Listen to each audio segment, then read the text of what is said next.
My name is Ali, I'm a doctor and YouTuber. I'm Taimur, I'm a data scientist and writer. And you're listening to Not Overthinking, the weekly podcast where we think about happiness, creativity, and the human condition. Hello and welcome back to Not Overthinking. This is another episode. We are very excited to have you on board and have you listening to the podcast. Taimur, how are you doing today? I'm doing pretty well, thanks. I've had a pretty solid week. Yesterday, I've actually made a new resolution that Saturdays are going to be spent doing what I'm now calling high leverage housekeeping. High leverage housekeeping. Yeah. Okay, what does that mean? Needless term that I introduced into my life. But instead of trying to do actual work on a Saturday, I'm going to set aside Saturdays to tidy up the various bits of my life that allow me to do work. So, for example, yesterday I was tidying up the way that I organize my files and my components and stuff in the design software that I use to design my app, essentially. It's a bit like rearranging a bookshelf or tidying your desk or something. It's like the design version of that. So I was doing that so that now in the coming week when I'm doing design stuff, I can do it a lot more effectively. Okay, so you're saying that Saturday will be essentially your admin day where you're cleaning the house, doing the laundry, putting the dishes away, the equivalent of that for this. Metaphorically, yeah. Metaphorically doing all that because our mum does all the rest for you. That's not true. I definitely help out around the house. But yeah, that's what I was doing yesterday. And yeah, it feels really good. How's your week been? Oh, it's been pretty good. I've had 4 days of work on the surgery placement, which has been pretty good. But then I've got this 5 days of annual leave, which is very exciting. I'm taking the time to clean the house, do the laundry, take the trash out, all of that stuff. So to speak. So to speak, yeah. Entirely metaphorically. But yeah, no, it's been good. Managed to edit 2 videos yesterday, and now I guess we're recording this podcast. Nice. So what do you want to talk about this week? So this week, I want to talk about the idea of motivation. And I know that you're going to be annoyed about this because the word motivation sounds very self-helpy to you, and you love to rail against the self-help and advice-giving industry. But I think there is something here around the idea of motivation. Specifically, I want us to develop a grand unified theory of motivation, like a framework, as it were, that explains why we need motivation to do certain things, why we lack motivation to do certain things, why some people are, quote, more motivated than others, all of that sort of stuff. Okay, look, I'm open to this discussion. It smells self-helpy, but based on previous podcast episodes, I think we both agreed, and I've admitted that my hatred for self-help might be a bit misguided, and so maybe there's something worth talking about here. Fantastic. All right. So the premise I want to start off with is what I've been peddling to people in my email newsletters and my YouTube channel for the last 2 years. And that's the idea that, firstly, motivation is a myth. This idea comes about from an article I read on a website called Wisdomination.com. Wisdomination. Yeah, like wisdom and domination. Oh, okay. Yeah, it's very clever, isn't it? Yeah. This article was entitled "Screw Motivation, What You Need Is Discipline." And we'll link it in the show notes if you want to have a read of it. And this was one of the few blog posts that's genuinely changed my life, in the sense that it was a truly paradigm-shifting moment for me when I read this and realized that I was going about things all wrong. So what this article posits is that let's imagine like a space in front of us. And in that space, on the left-hand side, we've got thinking that we should do something. So let's call it thinking I should go to the gym. And then on the right-hand side, all the way on the other side, we've got actually going to the gym. So you've got the thought, and then you've got the action, and then there's like a gap in between. And what this article says is that for most of us, we would have this feeling of motivation somewhere in the middle. Like we'd have the thought I should go to the gym, but instead of just going to the gym, we would then have this middleman called motivation, where we have to feel like we want to go to the gym. So the feeling like I want to do something is a middle step towards actually doing the thing. And this is how a lot of us think about motivation. We think, I should do some studying. Oh, I want to feel like doing studying. I want to feel like I have the motivation, and then I'll actually do some studying. So what this article says is that actually this is entirely the wrong way of looking at it. Instead, we should be using discipline to the point that if we think we should do something, we should just do it and not rely on motivation in the middle. And the analogy that it gives is like an Olympic weightlifter does not wait to be in form before they start training. They start training and then they get into form. Does that make sense? Olympic weightlifting analogies are lost on me, but I kind of get what that means, yeah. Yeah, so, you have the thought, I should go to the gym. You go to the gym, and in it, like, the action comes first and the motivation follows. Like, you feel good about going to the gym once you've already been to the gym, as opposed to needing to feel like it before you get there. Got it. Yeah, look, I totally agree with this. I've sort of noticed this pattern in other parts of my life where doing the thing actually makes you want to do the thing even more. So it's not like motivation leads to action, this one directional arrow. It's more of like a cycle where action leads to motivation, and that leads to more action, and so on. And this is all fine, but my issue is that what you're essentially saying here is just like do it, man. Just do the thing. How is this helpful? Okay, so that's a really good point, and that is why I wanted to have this discussion, because I can peddle the theory all I like that motivation is a myth, but at the end of the day, all that's really saying to people is that, just do it. And that is often not helpful advice to people who struggle with motivation. I know I should be going to the gym. I know I should be doing stretching and posture and stuff. But, even though I know that, I still find it difficult to do. So in our quest for this grand unified theory of motivation, I think it's useful to have this idea that motivation is a myth as like an ideal, as it were. Like we should all be striving to get to this point where we don't even need to use the word motivation in our minds or in our lives. But actually, it's about recognizing that we're not at that point yet. This is kind of the holy grail, the end goal. And we need a few hacks, as it were, on our way to get there. Yeah, look, I'm happy to accept this as an ideal. And actually, I think it's useful just to like try and think about and internalize that, because I remember when you came across this article at some point a few months ago, a year ago or something, and you came up with this whole motivation is a myth thing. That was actually a surprisingly good line. And then every time I wanted to do something and I kind of felt like, I don't really feel like it, I don't feel motivated to do this thing, then I'd think, your sort of voice would be ringing in my head saying, motivation is a myth, this kind of thing. And then I don't know if it definitely helped a little bit sometimes. So I think, while this is the ideal that you shouldn't need any motivation, just trying to like internalize that can help get you out of a rut when you don't feel like doing something. Right, fantastic. So we're agreed that this is step one on our ladder, or step one on the journey of developing a grand unified theory of motivation. So I propose that step two involves, having accepted that this is an ideal, we then get to the point where we're like, okay, let's throw the ideal out of the window and let's start giving some practical suggestions as to how people can sort of move towards attaining that ideal. And the way I've been thinking about it is sort of in two categories. Like there are two categories of thing that we can target in order to increase our motivation, in order to increase the likelihood that we're actually going to do stuff. Kind of like, when you discover the mechanism of a chemical reaction or something, you can then make drugs that target that reaction at specific points. And this is how drug companies do their research. So the drugs that I want to propose are as follows. So firstly, you can target the action itself. And secondly, you can target the outcome. So what do I mean by this? I mean, the action as in actually doing the thing. So for example, when it comes to studying, the action is, physically getting your books out, getting your spreadsheets out, whatever, and actually doing the work. And a way to target that is to firstly try and make it more pleasurable. So for example, what I used to do to talk myself into actually doing some work is that I would take my bag, pack it up, and go to a nice little coffee shop in Cambridge town centre. And I'd say to myself that, I can buy whatever I want. I can buy however many lattes I want. And it would be a nice little thing. Like I'd make a little day trip of it. I'd go to the coffee shop, set up my thing, take an Instagram photo, sip on a few coffees, and that would make work more pleasurable. So I'm targeting the action itself. So you're trying to make the action easier to do by making it more fun. Yeah, exactly. Easier to do by making it more fun. And also another thing that worked for me is, having my noise cancelling headphones and having my Spotify Study With Me playlist, linked in the show notes below, playing like instrumentals from film soundtracks and game soundtracks and stuff. And that all combined to make the process of studying more pleasurable, therefore made me more likely to do it. Okay, yeah, that sounds solid. So that's step one. Like we could target the action itself. And the second category is targeting the outcome.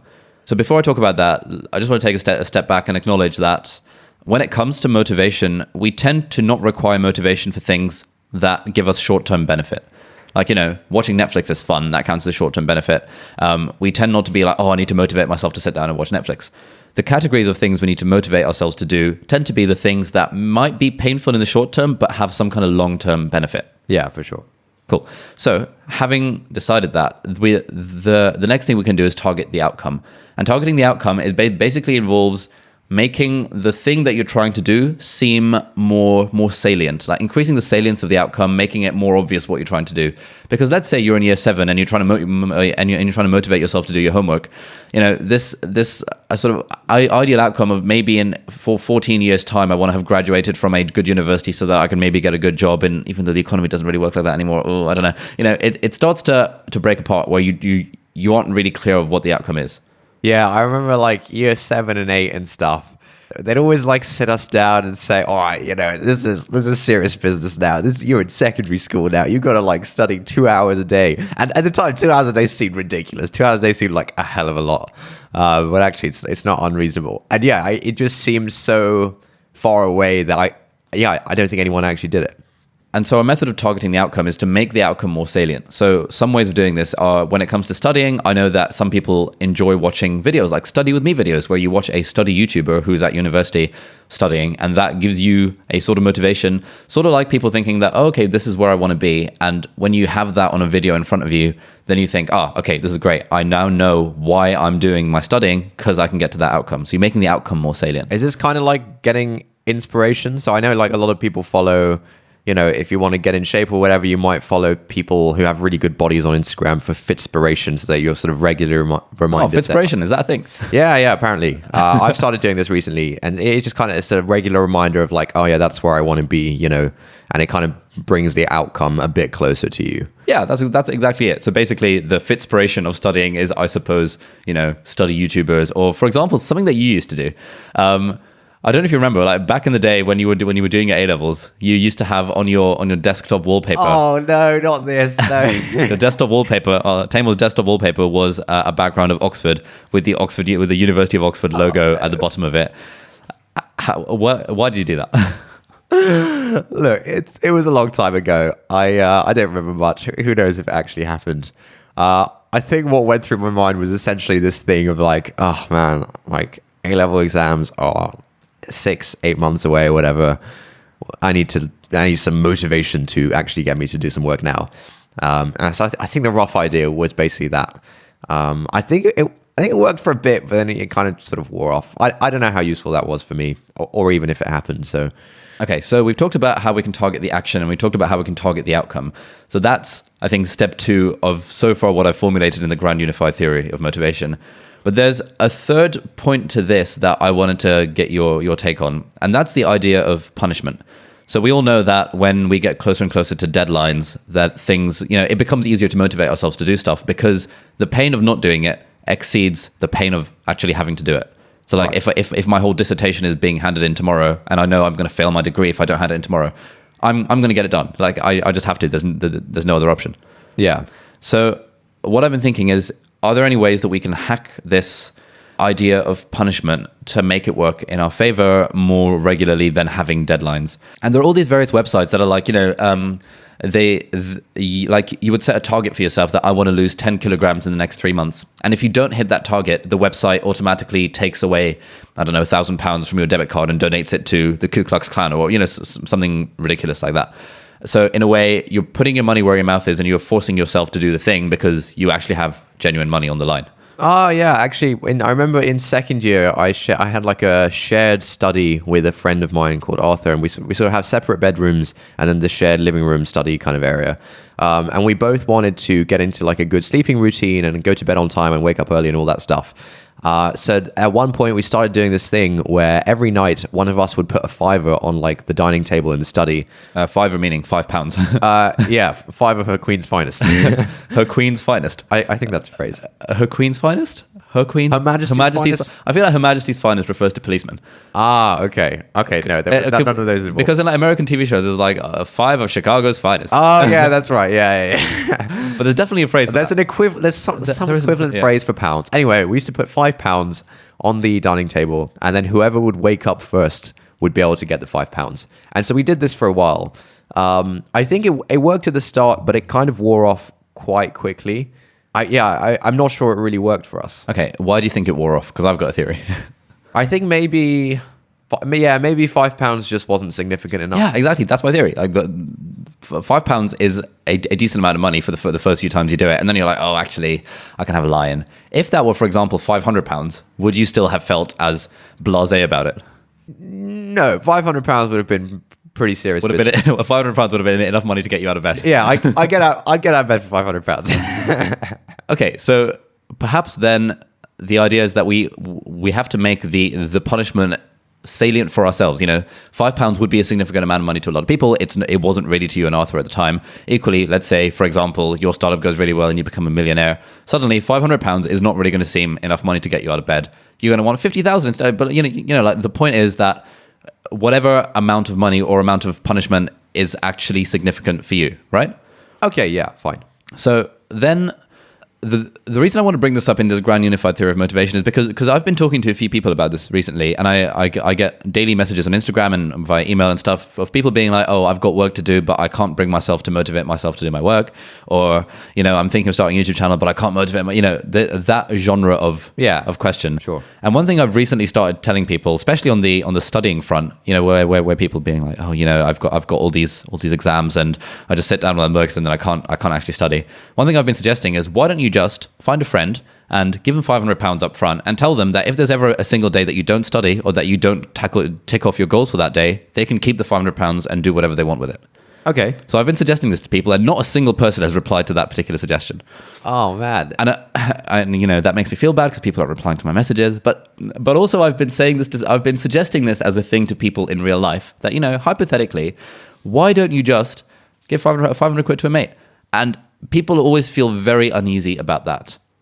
So the question is, why do people feel uneasy about that? Because it seems like the perfect hack, doesn't it? Like if I genuinely wanted to study every single day and I was lacking the motivation, that would, giving 500 quid to my housemate Molly and saying that, Molly, you can do whatever you want this money if I don't study, that would make me study. So why don't more of us want to do that?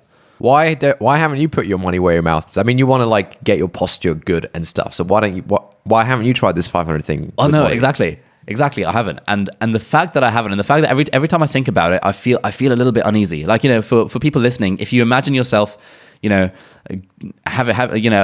sure you have some kind of goals, some kind of thing you want to do at this current point, and if you ask yourself, would I really be willing to part with 500,000, or however significant amount of money you want, in order to make myself achieve that goal? I imagine most of us would feel quite uneasy about it. And what I want to get at is why is that the case? Because it seems like a no-brainer, but I still probably wouldn't do it. I wonder if it just comes down. I think the underlying principle of introducing this sort of pain for not doing this, pain for inaction, I think that principle works. But I wonder if the difficulty and the uneasiness comes from the wrong implementation of that. So, for example, if you told Molly, I want to do my stretches for my posture every day, and if I miss a single day, then I will give you £500. I'd feel uneasy about that, because the fact of the matter is you can miss a day and still be fine in the long term, So that would not be a great implementation of it, because you'd kind of lose 500 quid for no reason. And I think it's probably hard to find the right implementation, right? Because ideally the implementation would be tied to the outcome. It would be like, hey Molly, if my posture it gets worse a month from now or something, I'll give you. I don't know. What would the right implementation of that be? So what I'm thinking is that when it comes to, for example, going to the gym, and I think 3 days a week is a reasonable amount. So if I were to say that every week I have to go 3 days a week, unless there is a life-threatening excuse, which would be decided by the person I've given the money to, then Molly can keep the 500 quid. I think that would be a reasonable implementation of it. But I would still feel very uneasy about that. Why would I feel uneasy? Because it seems like the perfect hack. And if I could, just lose, if I could, give a deposit of 500 quid to essentially guarantee that I'm going to go to the gym 3 times a week, that seems like a no-brainer almost. Yeah, if I told you that I can guarantee a year from now that you will have gone to the gym 3 times a week for 52 weeks, all for the small price of £500, you definitely do it. Yeah, absolutely. And this isn't even necessarily paying the £500. This is just depositing the £500 so that you don't lose that money. Yeah. Because the pain of losing the money is obviously higher than in psychology research, the higher than the pleasure of gaining an equivalent amount. So then what I was thinking when these people don't reply to my Instagram messages is, firstly, that's not very nice, but that's fine. I've gotten over it clearly. But secondly, one thing I was wondering is that, do these people really want the thing that they claim to want, right? Because there is an element of this there's an element of the whole motivation thing that I haven't quite got my head around. And that's the idea that at any given moment in time, we are doing whatever we most want to be doing at that time. I could be saying, oh, I kind of want to go to the gym. I wish I was going to the gym. But for the most part, I would just be paying lip service to that. I'd just be complaining for no reason. I don't actually want to go to the gym, because surely if I actually wanted to be at the gym, I would be at the gym, right? I feel like that's kind of harsh. And I think we're sort of running into the limitations of language here, because there's different kinds of wants, right? There's the want of like, oh, I know there's actually a bag of Doritos in the cupboard over there, and I'd really like to eat that right now. That's one kind of want. And then there's more of a long-term, bigger scale want of like, I want to be in good physical health when I'm 50 or something, you know? And like, it's reasonable for me to say I want to be in good physical health when I'm 50, even if I'm not doing anything about it now. But it's a different kind of want. It's on a different time scale and magnitude than the want of me wanting to eat the bag of Doritos in the cupboard. And so it feels a bit uncharitable for you to say that just because people aren't acting on their long-term wants, that means that they actually don't want these things in the long term. That seems kind of harsh. Okay, yeah, I know, I agree. That seems kind of harsh, which is why I want to tie it into this grand unified theory of motivation to figure out what's the cause of this inaction for our long-term benefit. What was the conclusion about the money thing? I feel like we haven't put that to bed. I think the conclusion about the money thing. So like, I'm genuinely thinking about about doing this with regards to going to the gym.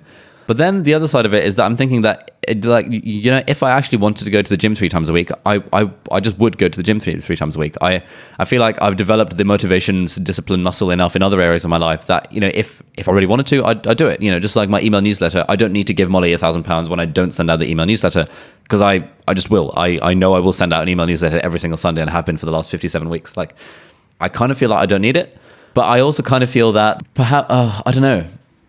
It's tricky because I know that going to the gym 3 times a week is going to be in my long-term interest, but I also don't really want to do it. So how do we get around this? With regards to the newsletter thing, how much would you have to be paid not to send the newsletter out on a given week? Because that's kind of an estimate for how much the newsletter is worth to you. I don't think so. I mean, if you offered me 10 quid for not sending in the newsletter, I wouldn't take that. But if you offered me 500 quid for not sending the newsletter, then everyone's got their price. Okay, so for the but I'm not sure that's entirely valid way of looking at it, because I recognize that actually I could just miss a week of the email newsletter. I could get 500 quid and that'd be pretty great. Like, it's not quite the same as I shouldn't miss a week, therefore I will lose 500 quid. Yeah, because losing 500 quid would be more painful to me than yeah. So yeah, I'm not sure where the uneasiness comes from in the money thing. I think it's just because it's the idea of potentially losing money, and we don't want to lose money, which is a very short-term pain, in order to gain a long-term benefit of our health. But you know what? I'm going to try this. I'm going to do it. I'm going to try this, and then I will report back. Oh, and this might even be a fun YouTube video to make. I will give £500 or £1,000 or whatever to someone that I know, and tell them to keep the money if I don't manage to go to the gym 3 times a week. How does that sound? I'll happily take the position on the other side of this and take the money. Fine, let's do it. All right. Cool, so we're sorted. So that's the punishment side of things. I think because we've never tried this, like I've never tried this before, I just have this kind of borderline feeling of uneasiness about it. But having now committed to it, I guess I'm going to be going to the gym 3 times a week. Otherwise, someone I know is going to be a very happy person. Nice. Yeah, I guess we'll report back with how that turns out. So it seems like in this quest for like this grand unifying theory, we understand that the ideal is not to need motivation to do something, but we're accepting that that's hard to achieve, and so we're trying to approximate towards that ideal by, for example, making the process of doing something more pleasurable, or making the process of not doing something more painful, or bringing the outcome of doing something a bit closer to home. I guess these are all ways of like approximating towards the ideal of not needing the motivation, because you're kind of circumventing the motivation bit. I found that another good way of approximating the motivation thing is to I found that I'm most compelled to do something when I want to be like someone who does it. So I found the whole gym thing quite hard ever since I was about 18 and started caring about this stuff. But I think the turning point for me was about a year ago when I met a group of people on a low social optionality group holiday. See episode 3. I met this group of people and they were like really sporty and really physically fit. And that sort of flicked a switch in my mind, and I suddenly was able to start doing this fitness thing a lot more consistently. And I think I didn't make the process more pleasurable. I didn't really make the outcome more close to home. But I just I think it's almost like a social thing of wanting to be like certain people in certain ways. That was quite, dare I say, motivating. So in James Clear's Atomic Habits, and also in a related book called The Power of Habit, which was released like a few decades ago, I think, they talk about this idea of the ideal habits and in a way the motivation to make habits stick comes down to when things become part of our identity. So instead of, for example, thinking of just going to the gym, I would instead think that this is working towards me being a healthy person. And because I'm a healthy person, healthy people then go to the gym. So it sounds like this is sort of what you're saying, that it's more about being rather than doing. Yeah, I think that's kind of in the same area of what I'm talking about. Okay, so how do we tie that into our ground unified theory? I mean, is the being thing kind of similar to the outcome? It's like bring the outcome closer? Because the outcome is like this identity of like, I am now the gym goer. You know? Yeah, no, I think it is. I think that would fall under the sort of salience of the outcome. Yeah. And you can trick yourself into making that more salient by acting as if you are a gym goer, acting as if you're the sort of person who goes to the gym. It sort of ties into the whole thing about confidence, that if you don't have confidence about something, a hack that a lot of people find helpful, that I've certainly found helpful, is just acting as if I'm the sort of person who does that thing. Yeah. And thinking about it as I'm playing the role of someone who is confident. You realize that there's actually no difference between real confidence and fake confidence, and eventually, you don't need to act anymore because you are confident. I suppose it's kind of like that at the gym. Like you can pretend that you are a healthy person who goes to the gym and the sort of person who lives that kind of lifestyle, and then eventually you become it, and therefore you don't need to pretend anymore. Yeah, it's a bit like method acting. Yeah. Okay, there's one last point about this thing about motivation that I think needs to come here somewhere, is that often when people say, and certainly back in the day when I used to say, oh, I need to revise chemistry, but I don't have the motivation. A big part of that was that I didn't know where to begin. Like I knew I would have this sort of abstract notion of the chemistry syllabus in my head, but I just wouldn't know what I need to do and how to start and all that stuff. And I noticed that in my third year of university, that was when I peaked in terms of exam performance and in terms of really actively studying every single day in exam term for like 14 hours a day, like fully going overboard with that stuff. It's because I had a plan to the point that I didn't need to think about what to do. I just knew that I'd spend the first half of my day, or however long it took, redrawing my spider diagrams for some of my essays based on my Retrospective Revision Timetable. I'll put a link in the show notes if you want to check the video out on that. And then I also knew I'd spend the rest of the day just blitzing through my flashcards on Anki, which is a flashcard app. So in a way, the cognitive overload of starting studying was very low, and therefore I was able to do it much more often. And I suspect that this is a big part of why people message or people complain to their friends, be like, oh, I struggle with the motivation to do my GCSE history, because you don't really know where to start. Ah, okay. So is it? This sounds like you're kind of reducing the friction of doing the activity itself, because instead of like having to sit down and figure out what to do, if you have that already laid out for you, then you can just get started. I guess it's. Okay, let me ask you this. If you had like an extra bedroom in your house with like a fully kitted out gym, would you go to the gym 3 times a week? Oh yeah, easy. It's super easy to go to the gym 3 times a week when it's just downstairs or in your bedroom. Like that would have been reducing the friction to the point that I might as well just do it. Yeah. So I suppose that acts on the action bit of it, that making the action pleasurable. Part of that is also reducing the friction to the point that it's so easy to do that you might as well just do it. Yeah. And like, I guess studying is a bit different than going to the gym, because any of us can just sit down and study wherever we are. But the friction doesn't come from the fact that you need to go somewhere. The friction comes from like the cognitive effort that it takes to get started. And so what you're saying is, if you plan things out correctly, and like, let's say hypothetically, you'd planned out all your exam revision in like 15-minute chunks of work, and the process of revising just consisted of like sitting at your desk, taking a 15-minute chunk, doing it, maybe having a short break, and then doing the next one, kind of like the Pomodoro thing. If you could theoretically arrange all your revision into these 15-minute chunks, then it would kind of be like having a gym in your house where you just show up and start doing the activities, and there's no like effort required to start. Yeah, absolutely. Like, I'm not a fan of planning out the revision, in sort of so far in advance, but I take your point that this is just a theoretical sort of construct. This is exactly why I think that the first step of any of studying for any subject is what we call scoping the subject, where you sit down and you like make a list of every single topic within that and break it down into manageable chunks, such that on a given day, if you want to study that subject, you just sit down, you pick the topic that you're least good at, and you just do it. And that reduces the cognitive friction to actually studying, and that makes us far more likely to actually do it. Yeah, and when I think back to like knowledge work that I've done in the past, so when I had like a job as a data scientist, the best times were always when we'd like scoped out the week's work really well, and planned it out really accurately, and then during the week you can just like execute on that plan. The bits that weren't so fun were when there was a lot of uncertainty around what we were actually meant to be doing or like how to approach something. So I think there's almost two different modes, one in which you sort of plan things out and figure out how to do them, and then another mode in which you actually execute on that plan. So this is very similar, I suppose, intentionally to your Pilot and the Plane article. Do you want to tell us a bit about that, and then we'll wrap up? Yeah, that was a blog post I wrote about a year ago, just over a year ago. I think, yeah, that was when I vowed that I want to start writing more regularly, and that was like the first thing I wrote. That essentially there are moments in our day when we have a lot of like clarity. We can sort of think in the long term, and we can see the bigger picture and stuff. And we should use these moments to plan out what we do in the rest of the day.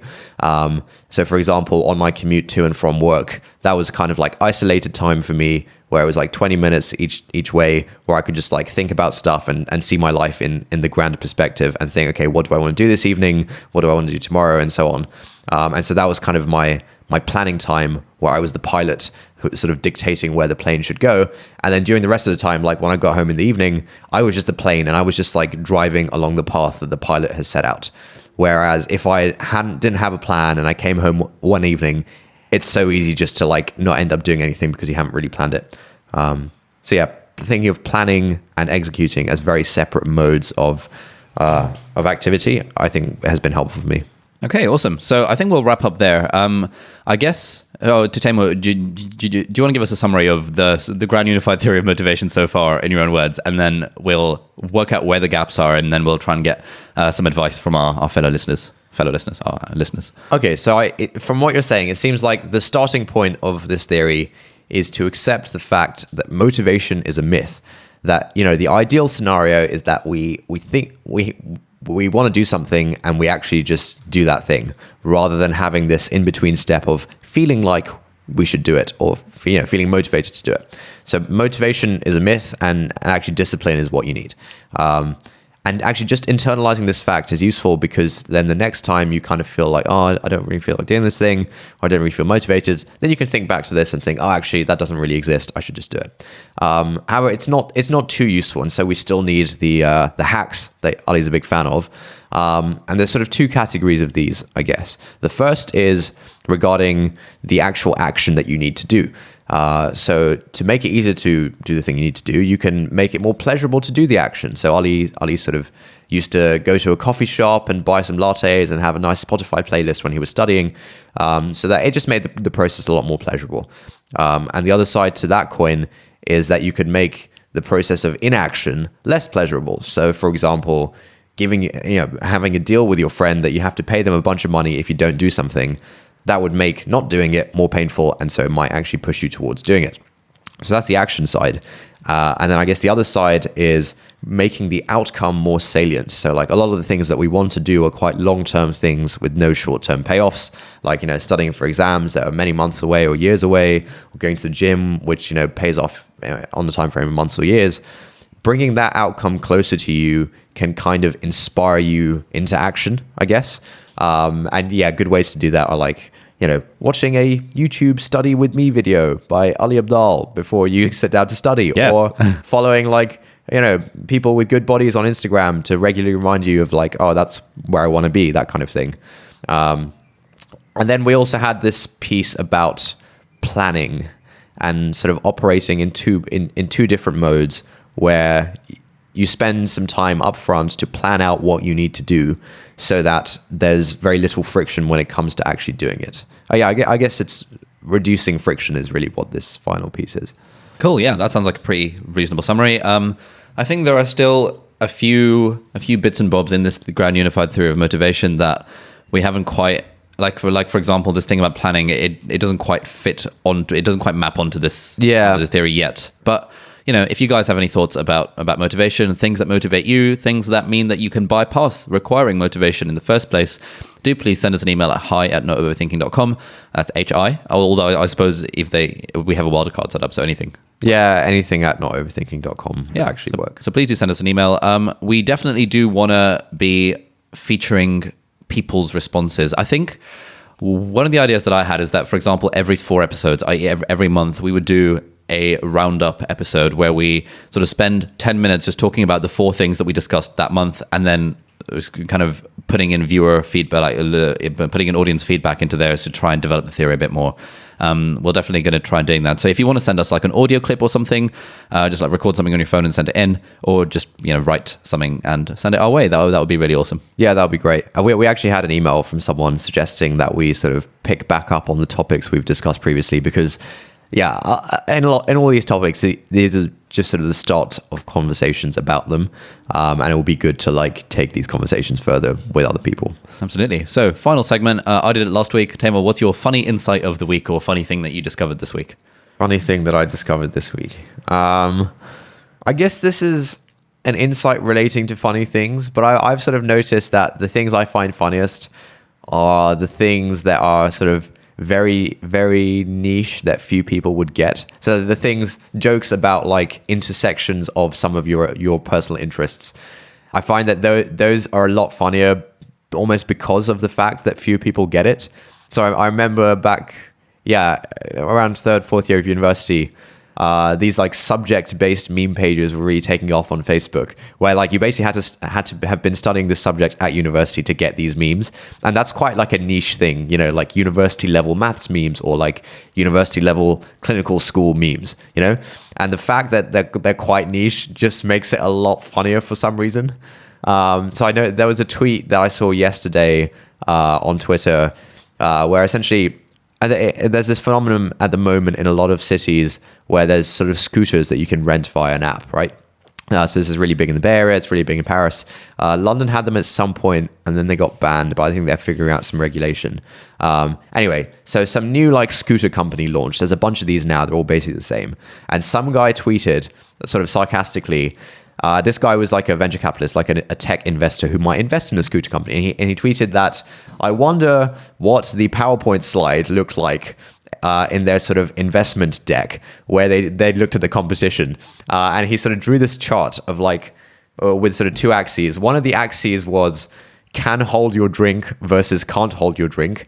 And the other axis was big wheels versus small wheels. And he kind of put all the various scooter companies along these 2 axes. And as it turned out, this new scooter company that popped up came out on top because it had big wheels and can hold your drink. And so this sounds really stupid, but I just thought it was really funny that someone went through the effort of making such a niche joke specifically about like investing in scooter companies. I think it had about 30 likes. It had barely any likes when I saw it. I don't think it has many now, but I just thought it was hilarious, probably because it was so niche. Oh, okay. Yeah, I can get on board with that. The whole meme page thing, especially. Yeah, maybe that's more relatable. Cool. So thanks for listening. We hope you enjoyed this week's episode of Not Overthinking, where we talked about motivation. Again, if you have any advice, any thoughts, feedback, please do send us your comments at hi@notoverthinking.com. Also, if you're on an iOS device of any description, if you could leave us a review on iTunes, that would be awesome. That would help more people discover the podcast, and that would go some way. If you leave a nice review, it'll counteract some of the few 1-star ratings we got, which were quite funny. Anyway, thanks very much for listening, and we'll see you next week. Bye.